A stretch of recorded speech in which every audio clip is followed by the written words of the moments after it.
السلام علیکم ورحمۃ اللہ وبرکاتہ۔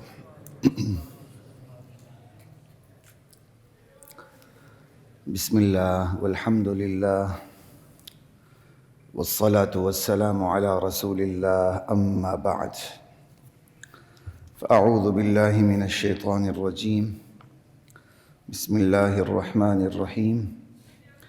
الحاقۃ ما الحاقۃ وما أدراك ما الحاقة كذبت ثمود وعاد بالقارعة فأما ثمود فأهلكوا بالطاغية وأما عاد فأهلكوا بريح صرصر عاتية۔ اللہ اکبر، گلا خراب ہے،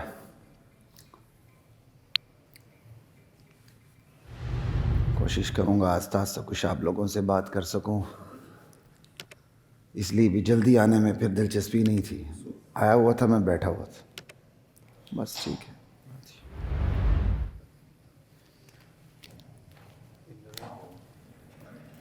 جی ہاں جی، یہ بس سارا قصور کار سب کا۔ کر سب مجھے دیسی طریقے بتاتے ہیں کہ ایسے کر لیا کرو، نیا نہیں لت۔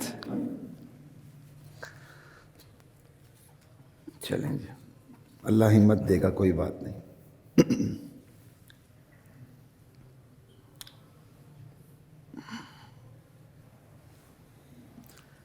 سورۃ الحاقہ،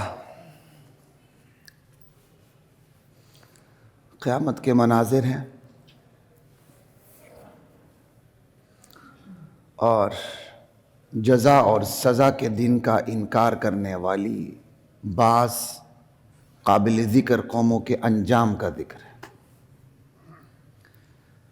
یہ جو مکی صورتیں ہیں نا، ان کا اپنا عجیب اسلوب ہے، آخرت پر بہت زور ہے۔ توحید کے بعد مکی صورتوں میں سب سے زیادہ زور فکر آخرت پر ہے، کیونکہ جسے یہ سمجھ آ جائے نا، جو کرنا ہے وہ بھرنا ہے، بندہ اپنی اوقات میں آ جاتا ہے، بلکہ اپنے پاجامے میں آ جاتا ہے، اس کو پتہ چل جائے۔ اس کی چھوٹی سی مثال آج کل دیکھ لیں، بندے کو پتہ چل رہا ہے کیمرے لگے ہوئے ہیں، اب بندے آہستہ آہستہ یوز ٹو ہو رہے ہیں۔ ابھی بھی بہت بڑی تعداد بے فکر ہو جاتی ہے کیمروں سے، تو پھر کہاں پہ ٹانگنے لگتی ہیں، سمجھ آئی بات کی؟ لا الہ الا اللہ، کیا کرے بندہ، استغفر۔ اس قوم کے ساتھ یہی ہونا چاہیے، یقین کریں، یہ قوم اس سلوک کی مستحق ہے۔ جو قوم اپنی قومی زبان کو رول کے رکھ دے، رگید کے رکھ دے،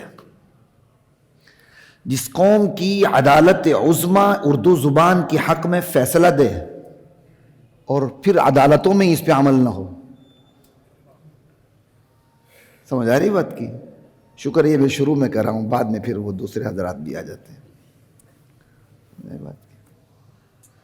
یعنی عدالت عظمی فیصلہ دے رہی ہے، چیف جسٹس فیصلہ دے رہا ہے، اور خود اس کی عدالتوں کے اندر اس پر عمل نہیں، تو آپ باہر کے عمل درآمد کروائیں گے۔ جو قوم اپنی زبان کو چھوٹا سمجھے، خدا کی قسم در حقیقت وہ خود کو چھوٹا سمجھتی ہے، وہ خود کو احساس کمتری میں مبتلا سمجھتی ہے۔ آپ نہیں دیکھتے بعض گھرانے خود چٹے ان پڑھ ہوں گے، میٹرک ایف اے ہوں گے، بچوں کو کہیں پڑھا دیا ہوگا، یا کسی طرح کہیں نہ کہیں کھیل کود سے ادھر ادھر سے دولت ہاتھ میں آئی ہوگی، بچوں کے ساتھ انگلش بولتے ہیں۔ اب بچوں کو اردو نہیں آتی، اور بڑے فخر سے۔ اب آپ بچوں کے ساتھ انگلش میں بولیں گے تو آپ کا ایکسنٹ اردو کا ہوگا، پنجابی کا ہوگا، پشتو کا ہوگا، لیکن جن بچوں کو آپ نے پڑھایا تو ان کا ایکسنٹ بھی اسی اسکول کا ہوگا جس برانڈ کے اسکول میں وہ پڑھے ہیں۔ تو ایمانداری سے بتائیں، اب آپ کے بچے آپ کو کیا سمجھیں گے؟ یعنی معذرت کے ساتھ خود آپ نے ایک پانجا تیار کروا لیا اپنے بچوں کے ہاتھوں، لگاؤ ہمارے سر کے اوپر، خود ہی پانجا تیار کروایا آپ نے. کیوں؟ نہ وہ آپ کے ایکسنٹ کو سمجھتے ہیں، نہ وہ آپ کی زبان کو سمجھتے ہیں.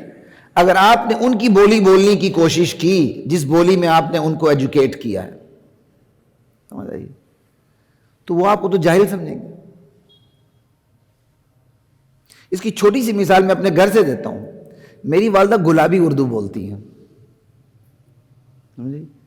پردہ دار خاتون، اتنی بڑھاپے میں بھی کہیں آنا جانا نہیں، تو اپنی زبان تھی، یہاں آ کے تھوڑی بہت انہوں نے اردو سیکھی بھی تو ان کا بہت بڑا کمال ہے. اب وہ ان کے نواسے نواسیاں پوتے پوتیاں، کہیں میری والدہ اگر کسی طرح اچھے مزاج میں اردو ان کے سامنے بول لیں نا تو بچے ہنسنے لگتے ہیں کہ دادو کس طرح یا نانو کس طرح اردو بول رہی ہیں. وہ رنگ برنگی گلابی سی اردو ہوتی ہے. سمجھے؟ خیر اس پہ تو حقارت کا پہلو نہیں ہے، لیکن صرف مثال دینے کے لیے کہہ رہا ہوں کہ جن بچوں نے اپنے بچوں کو قومی زبان سے آشنا ہی نہیں کروایا اور ان سکولوں میں تعلیم دی جن سکولوں میں صرف چپڑاسی اردو بولتا ہے اور صرف چپڑاسی سے اردو بولی جاتی ہے، صرف چپڑاسی اردو بولتا ہے اور صرف چپڑاسی سے اردو بولی جاتی ہے. اب آپ اس بچے سے اردو میں بات کریں گے تو وہ آپ کو کس لیول پہ سمجھے گا؟ اگر آپ اس سے انگلش میں بات کریں گے تو آپ کے انگلش کا لیول تو وہ ہے ہی نہیں جو بچوں کا ہوتا، کیونکہ آپ نے تو بڑی مشکل سے کما کے اس سٹیج پہ پہنچے ہیں. آپ تو ٹاٹین ہوں گے، ٹاٹ کے سکول میں پڑھے ہوں گے، تو کسی طرح پیسہ ہاتھ میں آ گیا تو آپ نے بچوں کو برینڈ کے سکول میں پڑھا دیا. تو ٹاٹین سکول میں پڑھا ہوا بچہ یا اردو میڈیم میں پڑھا ہوا بچہ، بھلے اس کی انگلش کتنی بھی اچھی ہو، ایکسنٹ وہ نہیں ہوتا جو انگریز کا ہوتا ہے یا برینڈ کے سکولوں کے بچوں کا ہوتا. تو اب آپ ان سے اگر انگلش میں بات بھی کریں گے وہ آپ کو کیا سمجھیں گے؟ یہ اللہ سزا دے رہا ہوتا ہے، کیونکہ آپ نے اپنی قوم کی زبان کو حقیر سمجھا، اپنی زبان کو حقیر سمجھا. آپ نے اپنی زبان کی تعلیم ہی نہیں دی. آپ نے وہ تعلیم دی تو اپنے لیے پانجا آپ نے خود ہی تیار کیا. اس لیے اس قوم کی لیڈر بھی اس ملک کی زبان کو نہیں سمجھتی. یہ آج کا قصہ نہیں، پرانا قصہ ہے، چھوڑے پھر پر جلنے لگتے ہیں، میں وہاں نہیں پہنچتا. اس قوم کے لیڈران کو اس قوم کی زبان ہی نہیں آتی. سمجھے؟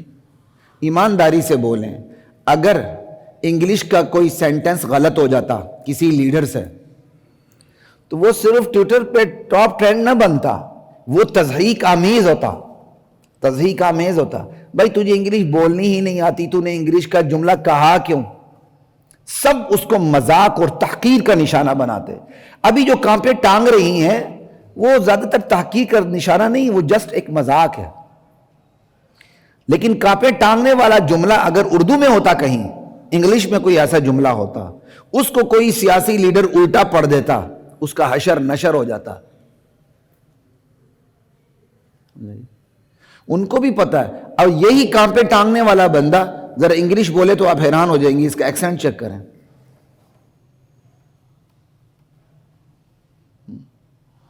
وہ اسلام آباد کو ہلا رہا ہوتا ہے اور کانپیں ٹانگ رہی ہوتی ہیں، اور اس کو جواب دینے والا بندوق کو نشست پہ رکھتا ہے. کیا عجیب بات ہے یار، خدا کی قسم، ڈرامے پہ ڈرامہ ہے. یعنی اس کی اردو پہ تنقید کرنے والا بھی کیا کہتا ہے، آصف زرداری تو میری بندوق کی نشست پر ہے. یہ کیا ہے؟ یہ صرف معاشرے کا المیہ بتا رہا ہوں. میں نے اور آپ نے اپنی زبان سے جو سلوک کیا ہے اس کا یہی نتیجہ ہے. ہم پہ یا انگریز حکومت کرتے رہے یا انگریز کے بوٹ پالشی حکومت کرتے رہے. بس خیر بات کہاں سے کہاں چلی گئی.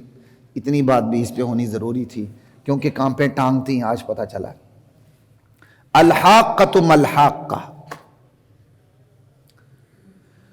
وہ واقعہ جو یقینی ہے، برحق ہے، اور جس نے واقع ہو کے رہنا. ملحاقہ، تمہیں کیا معلوم وہ یقینی برحق واقعہ. وما ادراک ملحاقہ، تم کیا جانو وہ حاقہ کیا ہے. ملحاقہ کیا ہے وہ حاقہ. وما ادراک، تم کیا جانو ملحاقہ وہ حاقہ کیا ہے. وہ یقینی طور پہ برپا ہونے والا حادثہ کیا ہے. یہ جو انداز ہے یہ یقین پیدا کرنے کے لیے کہا جا رہا ہے. اور یہ اردو زبان میں نامانوس ہے ہی نہیں ہے. یہ عربی میں ہے. کسی چیز پہ زور دینا ہو اس پر سوال در سوال قائم کیا جاتا ہے. الحاقہ ملحاقہ وما ادراک ملحاقہ القاریہ ملقاریہ وما ادراک ملقاریہ.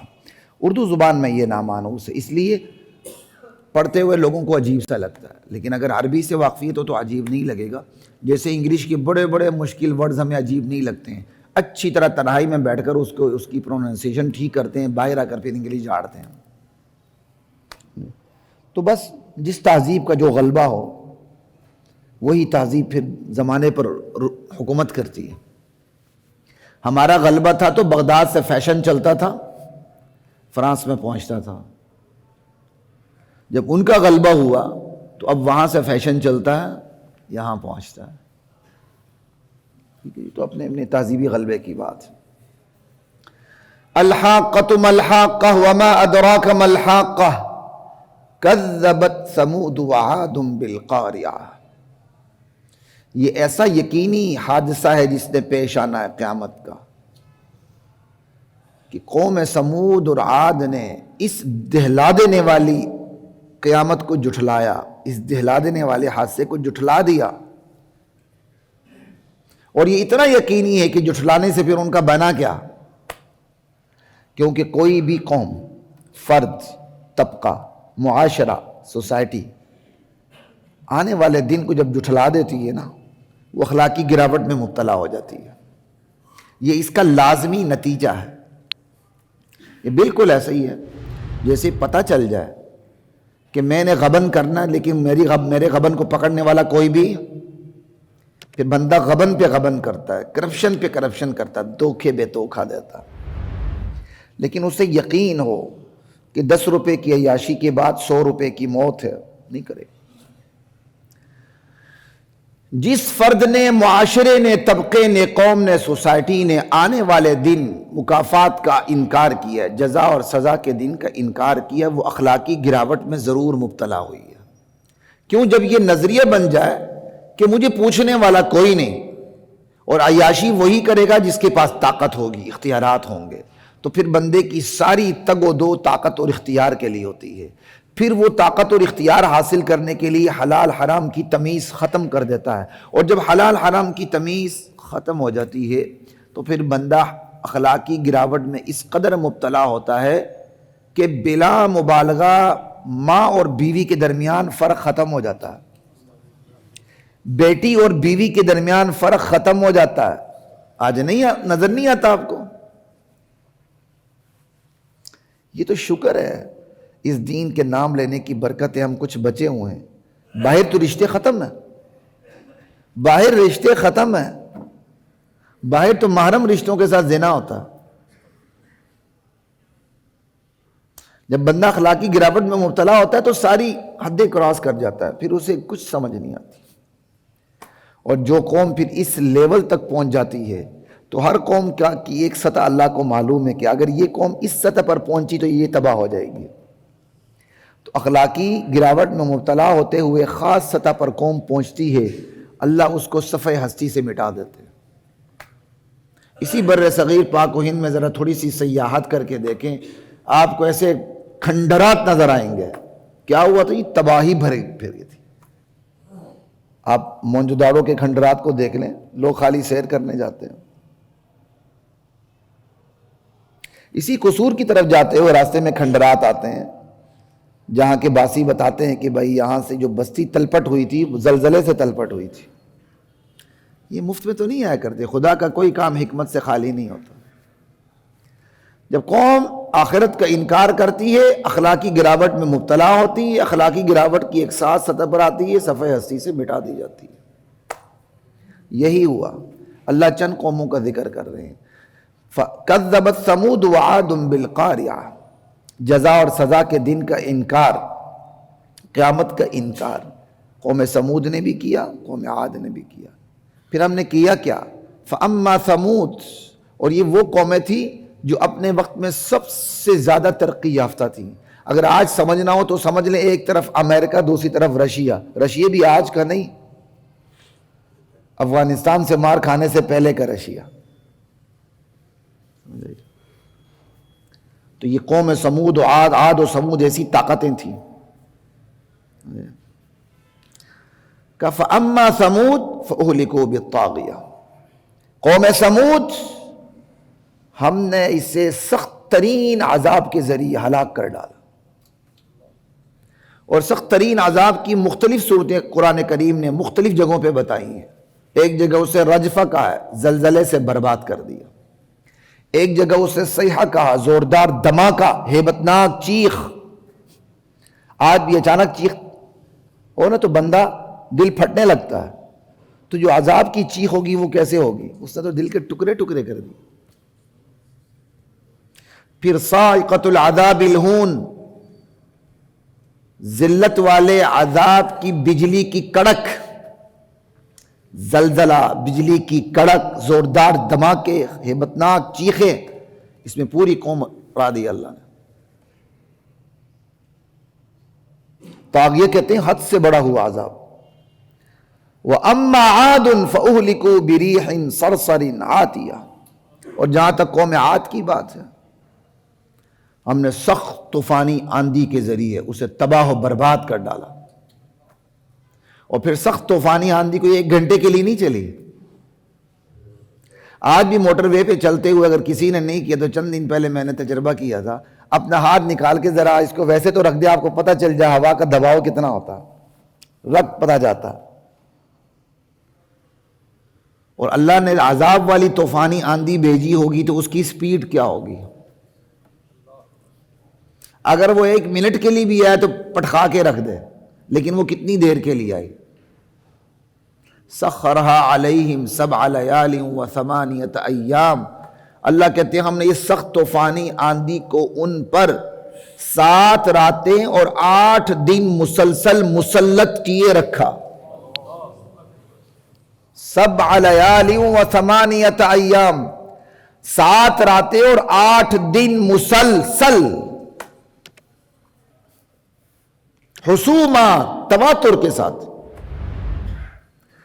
اب چونکہ قرآن کریم جب ایک واقعے کو بیان کرتا ہے تو بندے کو اس تخیل کی بلندی پر لے جاتا ہے جہاں اللہ چاہتے ہیں بندہ اپنے تخیل کو زور دے کر اس عذاب کو خود ہی دیکھنے لگ جائے، اپنی آنکھوں کے سامنے لے آئے. یہ اللہ چاہتے ہیں. یہ میں نے کسی اردو تفسیر میں یہ چیز نہیں پڑھی ہے، الحمدللہ میں آپ کو بتا رہا ہوں. اللہ چاہتے ہیں کہ جب میں کسی واقعے کو بیان کروں تو میرا بندہ اپنے تخیل کی قوت کو زور دے کر، جو میں نے تخیل کی قوت اس کو عطا کی ہے، وہاں پہنچ جائے. اگر جنت کا ذکر کروں تو اتنی قوت دے اپنے تخیل کو، ایمانی طاقت کو، کہ وہ جنت کو دیکھنے لگے.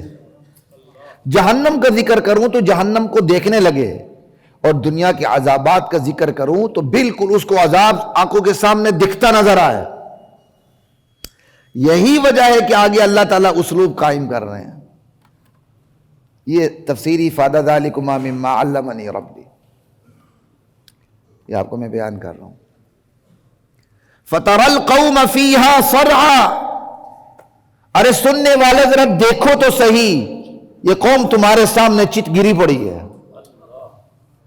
اللہ یہ کہہ کے ہر بندے کو کہہ رہے ہیں، میرے سمیت، آپ سمیت، کہ جب میری نازل کردہ اس صورت کو پڑھو اور یہاں تک پہنچو تو تمہاری کنسنٹریشن، تم اتنا کنسنٹریٹ کرو اس بات کو کہ تمہارے سامنے قوم عاد چت گری پڑی تمہیں نظر آنے لگے. سوچیں، تخیل کو قوت دیں. شاعر کس طرح قوت دیتا ہے، ایک ادیب کس طرح قوت دیتا ہے. آپ کہیں گے کیسے قوت دیں؟ ایسی قوت دیں جس طرح جھوٹے ڈراموں کو دیکھ کے قوت دیتے ہیں. بندہ جھوٹے ڈرامے کو دیکھے قوت نہ بھی دے تو آنکھوں سے آنسو نکل آتے ہیں.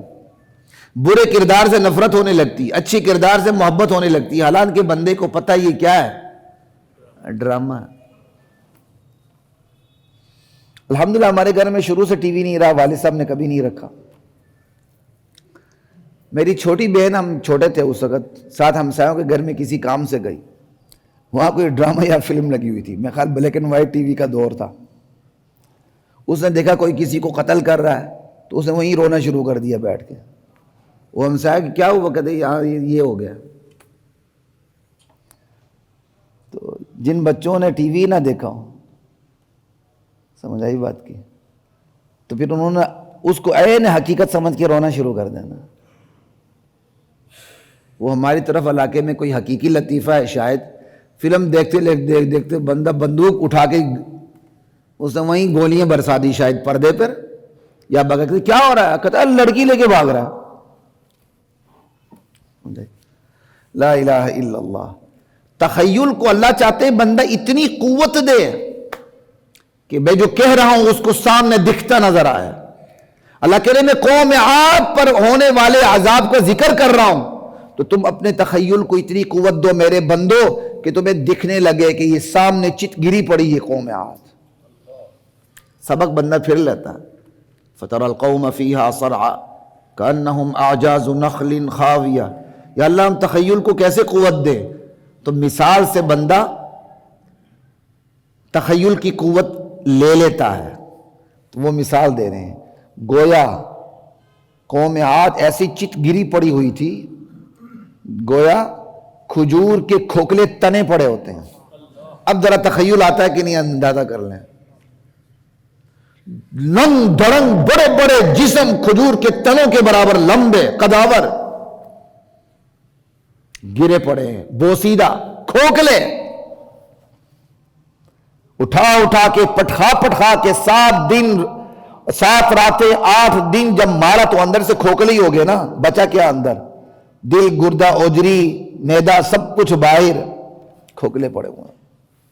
کأنہم اعجاز نخل خاویہ ذالک مما علمنی ربی. یہ جو میں نے کھوکھلے کی مثال دی نا، میں اس پہ بات کر رہا ہوں.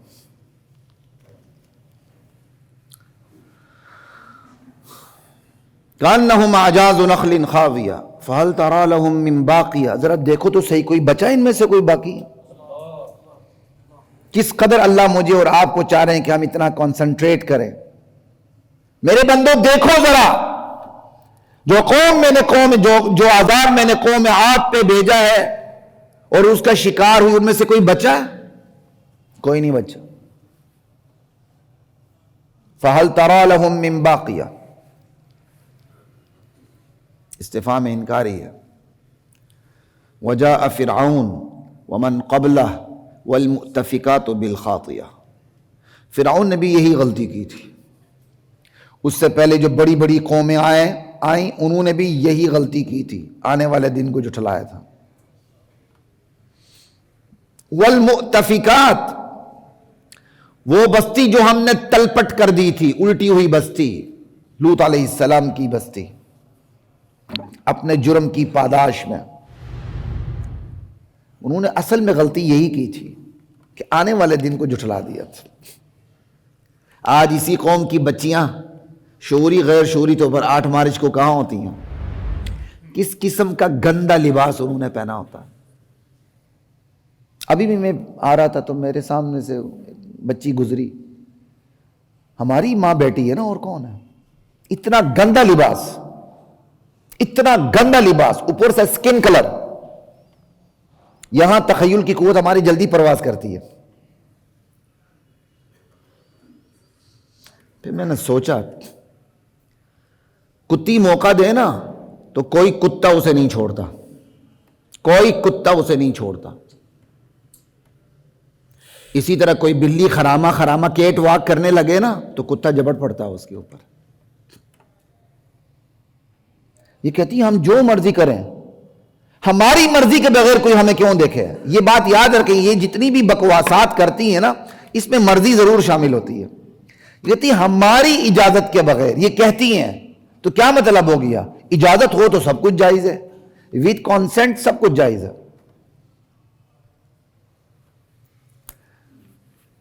ہمارے وہم و گمان میں نہیں تھا کہ ہم اس دور میں پہنچیں گے جہاں ہماری مائیں بیٹیاں مارچ کرتی ہوئی یہ کہیں گی. سوچ بھی نہیں سکتے تھے.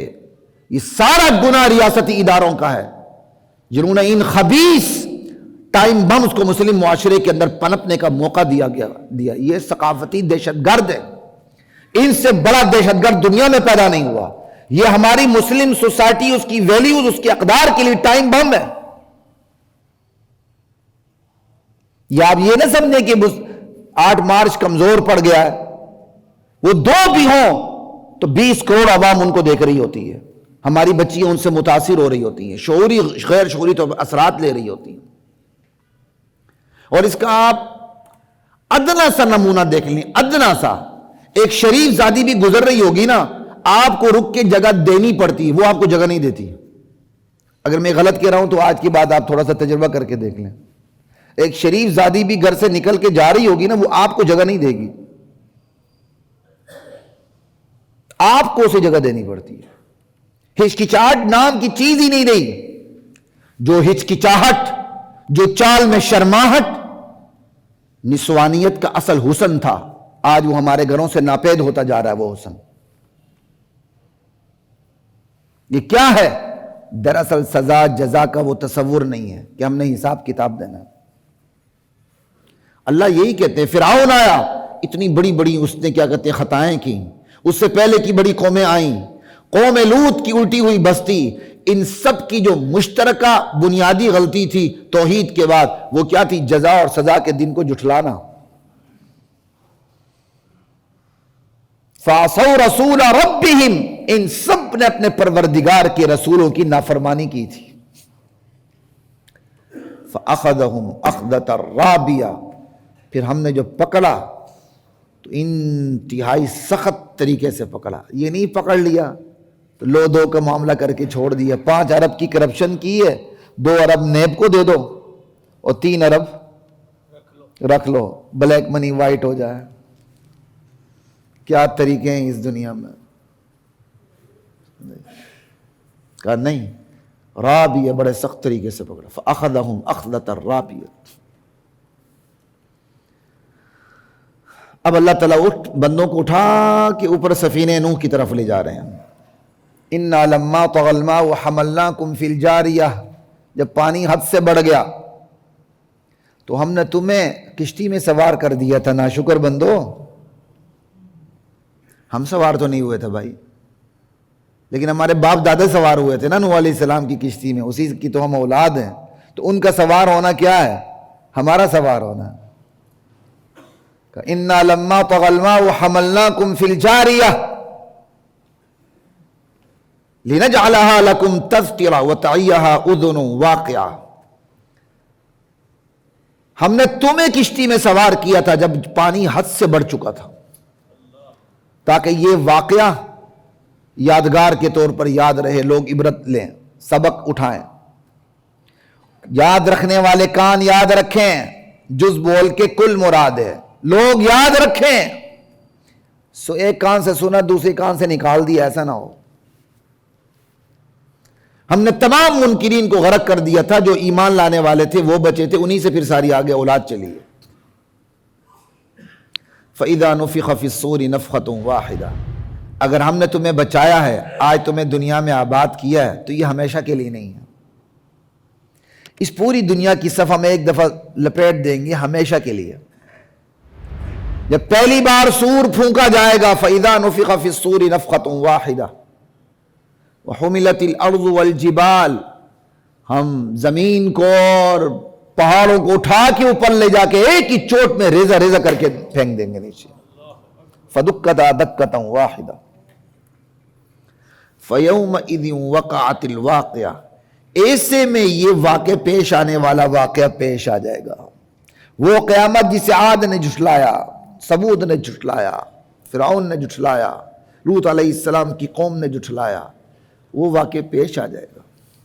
وَانشَقَّتِ السَّمَاءُ، آسمان پھٹ پڑے گا، فَهِيَ يَوْمَئِذٍ وَاهِيَةٌ، اس دن یہ بڑا بودا پڑ جائے گا، کمزور ہو جائے گا۔ آج اتنا مضبوط آسمان ہے، اس دن اس کی مضبوطی نہیں رہے گی۔ وَالْمَلَكُ عَلَىٰ أَرْجَائِهَا، بھائی آسمانوں میں تو فرشتے ہیں، فرشتے سیدھے اس کے کناروں پہ پہنچ جائیں گے۔ ذرا تخیل کو قوت تو دیں آپ، آسمانوں کو ذرا پھٹا ہوا تو دیکھ لیں، فرشتے اس کے کونوں میں، اطراف میں، جوانب میں چلے جائیں گے۔ وَيَحْمِلُ عَرْشَ رَبِّكَ فَوْقَهُمْ يَوْمَئِذٍ ثَمَانِيَةٌ، اس دن تیرے پروردگار کی عرش کو 8 فرشتوں نے اٹھایا ہوگا۔ اس وقت 4 فرشتوں نے اٹھایا ہوا ہے، اس کا کوئی مادی بوجھ نہیں ہے، ہاں اللہ کی ہیبت کا بار ضرور ہے، وہ کوئی مادی بوجھ نہیں ہے۔ وَيَحْمِلُ عَرْشَ رَبِّكَ فَوْقَهُمْ يَوْمَئِذٍ ثَمَانِيَةٌ يَوْمَئِذٍ تُعْرَضُونَ، اس دن تمہاری پیشی ہوگی، تم پیش کیے جاؤ گے اپنے پروردگار کی عدالت میں. لا تخفى منکم خافیہ، کوئی راز تمہارا اس ہستی سے چھپا ہوا نہیں ہوگا.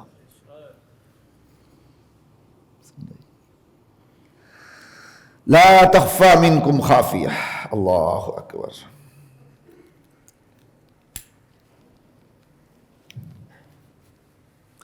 فَأَمَّا مَنْ أُوتِيَ كِتَابَهُ بِيَمِينِهِ فَيَقُولُ هَاؤُمُ اقْرَءُوا كِتَابِيَهْ،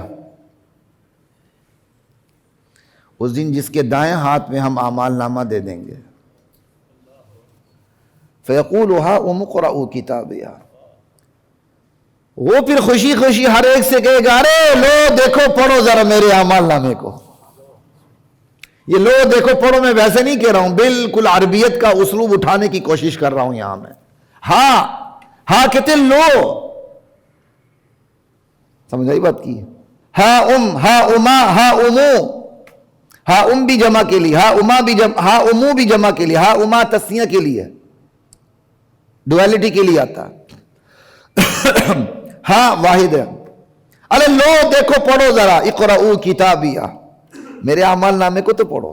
یہ انسانی فطرت ہے، وہ اپنی کامیابی نشر کرتا ہے. لیکن آج ہم ایک ایسے معاشرے میں پہنچ چکے ہیں جہاں بندہ اپنی کامیابی چھپاتا پھرتا ہے جب تک اسے خطرہ ہو. وگرنہ اصل انسانی فطرت ہے کہ وہ اپنی کامیابی کی تشہیر چاہتا ہے، تو وہ تو سب سے بڑی کامیابی ہے.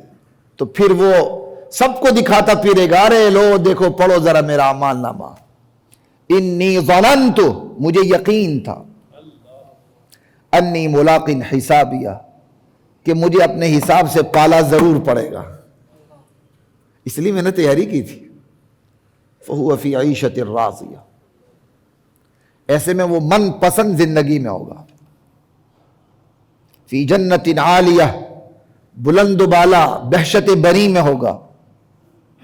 قطوفہا دانیہ، جس کے میوے گچھے جھکے ہوئے ہوں گے، لیٹے بیٹھے اٹھے جیسے چاہے فوراً اٹھا لے. اس کے لیے یہ نہیں کہ درختوں پہ چڑھ کے گر پڑے، سب کچھ تابعداری ہوگی وہاں اس کی. کلوا واشربوا ہنیئا بما اسلفتم فی الایام الخالیہ، ایسی میں اللہ کہیں گے کھاؤ میرے بندے، پیو میرے بندو مزے سے. بما اسلفتم فی الایام الخالیہ، بدلے ان اعمال کے جو تم نے اپنے ماضی کے دنوں میں دنیا میں کیے تھے.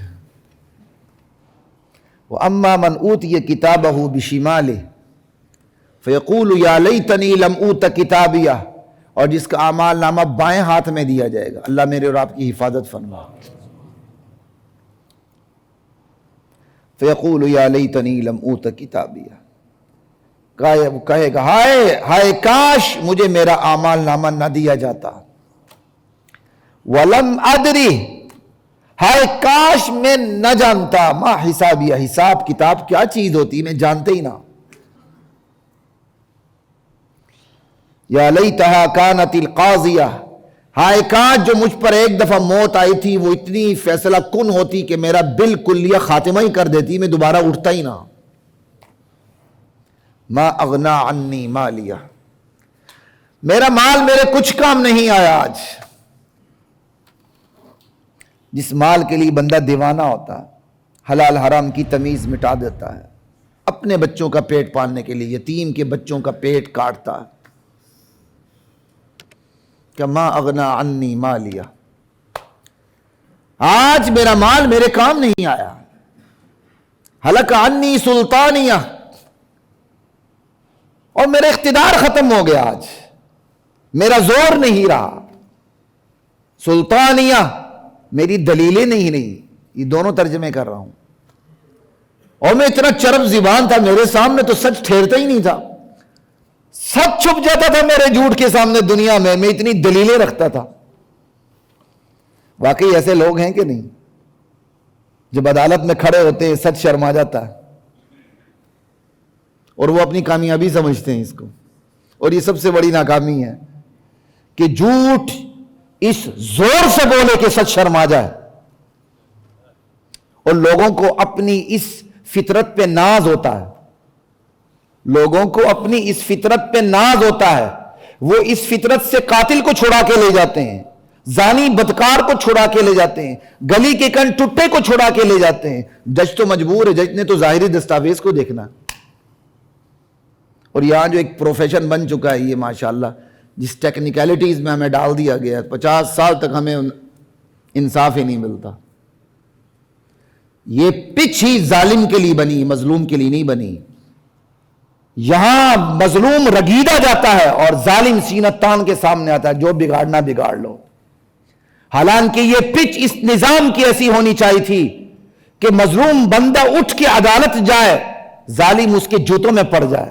خدا کے لیے آ جاؤ، گھر میں مسئلہ حل کر لیتے ہیں، عدالت میں مجھے نہ لے جاؤ۔ ایسا ہے کہ نہیں؟ اور آج آپ غلطی سے عدالت پہنچ جائے مقدمہ لے کر، تو آگے سے ملزم کیا کہتا ہے؟ چلے اسے مجرم نہ سمجھے، ملزم کیا کہتا ہے آگے سے؟ عدالت چلے گی ہو نا، چلو اب وہیں فیصلہ ہوگا۔ یہ میرے ساتھ ہو چکا ہے بھائی، میں کسی اور کی کیا بات کروں؟ میں نے ایک بندے کو جیل بھی کروا دی، سب کچھ کروا دیا، میرے چاہنے والوں نے مجھے کہا ایسا نہ کریں۔ اور اسی ادارے میں میرے چاہنے والوں نے کہا ایسا نہ کریں، اور مجھے بڑا گمن تھا عدالت میں پہنچائے گا، اس کی ایسی کی تیسی پھر جائے گی۔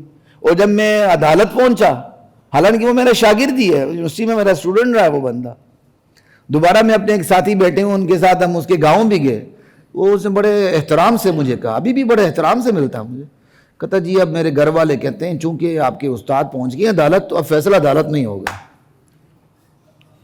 وہ فیصلہ عدالت میں ہوگا، ماشاءاللہ 7-8 سال گزر چکے، کچھ بھی نہیں ہوا اس کو، کچھ بھی نہیں ہوا اس کو۔ خدا کی قسم، کس کو اچھا لگے برا لگے، اس نظام میں انصاف کی پچ ظالم کے لیے بنی ہے، مظلوم کے لیے نہیں بنی۔ مظلوم کو کھینچنا پڑتا ہے، انصاف وہ مر جاتا ہے، اس کی عزت داؤ پہ لگتی ہے، اس کا وقت داؤ پہ لگتا ہے، اس کا مال داؤ پہ لگتا ہے، وہ کسی جوگے کا نہیں رہتا۔ اور ظالم سینہ تان کے کہتا عدالت گئے ہو نا، اب فیصلہ عدالت میں ہوگا۔ حالانکہ اس نظام کی پچ ایسی ہونی چاہیے تھی کہ مظلوم ظالم جوتوں میں آ کے گرے۔ خدا کے لیے عدالت میں نہ جاؤ، آ جاؤ پنچایت میں فیصلہ کر لیتے ہیں۔ خدا کے لیے عدالت میں نہ جاؤ، آ جاؤ دوستوں میں فیصلہ کر لیتے ہیں۔ جہاں ایک دفعہ جو جیل پہنچ جائے وہ ڈرائی کلین ہو کے نکلتا ہے، اس کی جھجک ختم ہو جاتی ہے۔ یہ جھجک کے لیے بھی جکاما بڑا اچھا لفظ ہے، وہ ایک بڑا بدماش بن کے نکلتا ہے، وہ ڈرائی کلین ہو کے نکلتا ہے۔ یہ انگریز کا دیا ہوا نظام، اللہ ذوالجلال کی قسم، ہمارے ساتھ انصاف کبھی نہیں کر سکتا۔ وَأَمَّا مَنْ أُوتِيَ كِتَابَهُ بِشِمَالِهِ فَيَقُولُ يَا لَيْتَنِي لَمْ أُوتَ كِتَابِيَهْ وَلَمْ أَدْرِ مَا حِسَابِيَهْ يَا لَيْتَهَا كَانَتِ الْقَاضِيَةَ مَا أَغْنَى عَنِّي مَالِيَهْ هَلَكَ عَنِّي سُلْطَانِيَهْ۔ وہاں بندہ کہے گا میری چرب زبانی گئی، میری دلیلیں گئیں، اور میں جھوٹ کو اس قوت سے بیان کرتا تھا کہ سچ دنیا میں شرما جاتا تھا، آج وہ میری زبان بھی گئی، میں تو گونگا ہو گیا، میرا زور بھی گیا، پیسے کا زور، اقتدار کا زور، ہلک عنی سلطانیہ۔ لیکن یہ اعتراف سے اللہ کو رحم آئے گا؟ نہیں، اللہ کہیں گا خذوہ، پکڑ لو اس بے ایمان کو، فغلوہ، اس کے گردن میں توق ڈال دو، ثم الجحیم صلوہ، پھر اسے جہنم میں جھونک دو، ثم فی سلسلۃ ذرعها 70 ذراعا فاسلکوہ، پھر 70 ہاتھ لمبی زنجیروں میں اس کو جکڑ دو۔ انہ کان لا یؤمن باللہ العظیم، یہ اللہ عظیم پر اس کا ایمان نہیں تھا۔ ولا یحض علی طعام المسکین، مسکین کو یہ کھانا کھلانے کی ترغیب بھی نہیں دیتا تھا، کھانا خود تو کھلانا درکنار، اگلے کو ترغیب بھی نہیں دیتا تھا کہ مسکین کو کھانا کھلایا جائے۔ فلیس لہ اليوم ہاہنا حمیم، آج اسے کوئی جگری یار نہیں ملے گا۔ صدیق کہتے ہیں عام یار دوست کو، حمیم کہتے ہیں جگری یار کو، کہ یہاں کوئی جگری یار اس کا نہیں ہوگا۔ فلیس لہ اليوم ہاہنا حمیم ولا طعام الا من غسلین، اسے کچھ کھانے کو نہ ملے گا، ہاں پیپ ملے گی جہنمیوں کی۔ لا یأکلہ الا الخاطئون، جسے خطاکار لوگ جہنم میں پئیں گے کھائیں گے۔ فلا اقسم بما تبصرون وما لا تبصرون انه لقول رسول کریم. ارے مجھے قسم ہے، اللہ کہتے ہیں، ان چیزوں کی جو تمہیں نظر آتی ہیں، آسمان زمین سب کچھ قدرتیں، اور وہ قدرتیں جو تمہیں نظر ہی نہیں آتی میری، جن، ارواح، جنت، جہنم، عالم برزخ، پل صراط کا، وہ چیزیں جو نظر آتی ہیں اور وہ چیزیں تمہیں جو نظر نہیں آتی، مجھے ان کی قسم. انہ لقول رسول کریم. یہ سارا عالم گواہ ہے، یہ قرآن میرے رسول کی زبان سے ادا کیا ہوا کلام ہے، بھیجا ہوا میرا ہے، کیونکہ آگے آ رہا ہے تنزیل من رب العالمین. وما هو بقول شاعر، یہ کوئی شاعری نہیں ہے. قلیلا ما تؤمنون، لیکن تم ایمان نہیں لاتے. ولا بقول کاہن، یہ کوئی کہانت نہیں ہے، کوئی جادوگری نہیں ہے، کسی جادوگر کا یا کاہن کا قول نہیں ہے. قلیلا ما تؤمنون قلیلا ما تذکرون، لیکن تم بہت ہی کم نصیحت لیتے ہو. یعنی یہ عربی محاورہ ہے، یعنی تم نصیحت سرے سے لیتے ہی نہیں ہو. تنزیل من رب العالمین، یہ تو رب العالمین کا نازل کردہ کلام ہے. وَلَوْ تَقَوَّلَ عَلَيْنَا بَعْضَ الْأَقَاوِيلِ، اور یہ میرا کلام اتنا خالص کلام ہے، میرا یہ نبی بھی اگر بناوٹی بات بالفرض و تقدیر ہمارے ذمے لے لیتا تو ہم اس کو دائیں ہاتھ سے پکڑ لیتے، اپنے دائیں ہاتھ سے اس کے دائیں ہاتھ کو پکڑ لیتے. اللہ کے دونوں ہاتھ دائیں، یاد رکھیے گا. وَلَوْ تَقَوَّلَ عَلَيْنَا بَعْضَ الْأَقَاوِيلِ لَأَخَذْنَا مِنْهُ بِالْيَمِينِ ثُمَّ لَقَطَعْنَا مِنْهُ الْوَتِينَ، پھر ہم اس نبی کی رگ گردن کاٹ ڈالتے. یہ کہہ کر اللہ نے بتا دیا کہ میرے نبی پہ جو کچھ اتر رہا ہے وہ سچ اتر رہا ہے. یہ سچے نبی کے بارے میں کہا جا رہا ہے کہ اگر یہ کوئی بناوٹی بات ہمارے ذمے لگاتا تو ہم اس کی رگ گردن کاٹتے. جھوٹے نبیوں کو اللہ تعالیٰ ڈیل دیتا ہے، وہ جو مرضی کریں. وہ تو جھوٹی خدائی کا دعویٰ کر دیتے ہیں، پھر بھی اللہ جلدی نہیں پکڑتا. فما منکم من احد عنہ حاجزین، پھر ہمیں اس کام سے تم میں سے کوئی نہ روک سکتا. وَإِنَّهُ لَتَذْكِرَةٌ لِّلْمُتَّقِينَ، ارے یہ قرآن تو یاد دہانی ہے، نصیحت ہے اہل تقوی کے لیے. وَإِنَّا لَنَعْلَمُ مِنْكُمْ مُكَذِّبِينَ أَنَّ مِنْكُمْ مُكَذِّبِينَ، ہم جانتے ہیں یہ بات کہ تم میں سے کچھ لوگ میرے اس کلام کو جھٹلاتے ہیں. وَإِنَّهُ لَحَسْرَةٌ عَلَى الْكَافِرِينَ، کوئی بات نہیں، آج جھٹلاؤ، قیامت کے دن یہی تمہارے لیے باعث حسرت بنے گا کہ کاش ہم اس قرآن کو نہ جھٹلاتے. اس وقت تم افسوس کرو گے، لیکن پھر وہاں کی حسرت، وہاں کا افسوس کسی کام کا نہ ہوگا. وَإِنَّهُ لَحَقُّ الْيَقِينَ، یاد رکھنا یہ میرا کلام برحق اور یقینی ہے. فَسَبِّحْ بِاسْمِ رَبِّكَ الْعَظِيمِ، میرے نبی آپ اپنے عظیم پروردگار کے نام کی تسبیح بیان کرتے رہا کریں کہ وہ ہر عیب سے پاک ہے، ہر شرک سے پاک ہے. اس کے اقتدار میں، اس کی حاکمیت میں کوئی بندہ شریک نہیں. کوئی اس کی حاکمیت میں شریک ہونے کے لیے ویسے ایسے قوانین بنائے جو میرے قوانین سے متصادم ہو تو اس کی پھر خیر نہیں ہوگی. خدا کو اپنی توحید بڑی عزیز ہے. خدا کی توحید میں خدا کی حاکمیت بھی شامل ہے. خدا کے قانون سے متصادم قانون خدا ڈیل ضرور دیتا ہے لیکن معاف نہیں کرتا. وآخر دعوانا الحمدللہ.